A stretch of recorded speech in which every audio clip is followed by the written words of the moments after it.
ಪವಿತ್ರ ನದಿಯಾದ ಅಘನಾಶಿನಿ ಯಾವುದೇ ಅಣೆಕಟ್ಟು, ನದಿ ತಿರುವಿನಂತಹ ಯೋಜನೆಗಳಿಂದ ಅಪವಿತ್ರಗೊಳ್ಳದೆ ಪವಿತ್ರವಾಗಿ ಇರುವಂತೆ ಕಾಲಕಾಲಕ್ಕೆ ಮಳೆ ಬೆಳೆಯಾಗಿ ನಾಡಿನ ಸಮಸ್ತ ಜನತೆಗೆ ಒಳಿತನ್ನು ನೀಡುವಂತೆ ಪ್ರಾರ್ಥಿಸಿ ಶಿರಸಿ ಶಾಸಕ ಭೀಮಣ್ಣ ನಾಯ್ಕ ಅವರು ನದಿಗೆ ಬಾಗಿನ ಅರ್ಪಿಸಿದರು.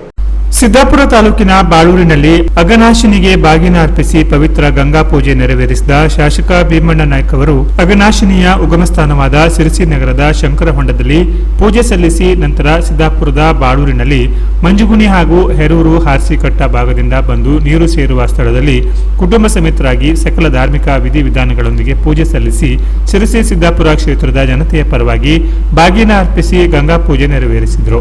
ಈ ಸಂದರ್ಭದಲ್ಲಿ ಮಾತನಾಡಿದ ಶಾಸಕರು, ದೇಶದಲ್ಲಿರುವ ಏಕೈಕ ಪವಿತ್ರ ನದಿ ಅಘನಾಶಿನಿ ಈ ಭಾಗದ ಜನಜೀವನದ ಜೀವನದಿಯಾಗಿದೆ. ಪಾಪನಾಶಿನಿ ಎಂದು ಕರೆಸಿಕೊಳ್ಳುವ ಅಘನಾಶಿನಿ ಈಗಿರುವಂತೆ ಪವಿತ್ರವಾಗಿರಬೇಕು.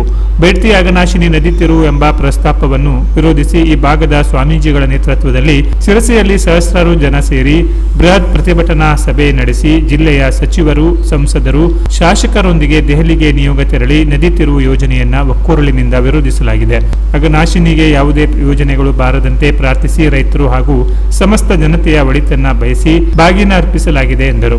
ಈ ಸಂದರ್ಭದಲ್ಲಿ ಸಿದ್ದಾಪುರ ತಾಲೂಕು ಗ್ಯಾರಂಟಿ ಅನುಷ್ಠಾನ ಸಮಿತಿ ಅಧ್ಯಕ್ಷ ಕೆಜಿ ನಾಗರಾಜ್, ಶಿರಸಿ ತಾಲೂಕಾ ಗ್ಯಾರಂಟಿ ಸಮಿತಿ ಅಧ್ಯಕ್ಷೆ ಸುಮಾ ಉಗ್ರಾಣ್ಕರ್, ಸ್ಥಳೀಯ ಮುಖಂಡರು, ಪಕ್ಷದ ಕಾರ್ಯಕರ್ತರು ಉಪಸ್ಥಿತರಿದ್ದರು. Canara plus news, Siddapura.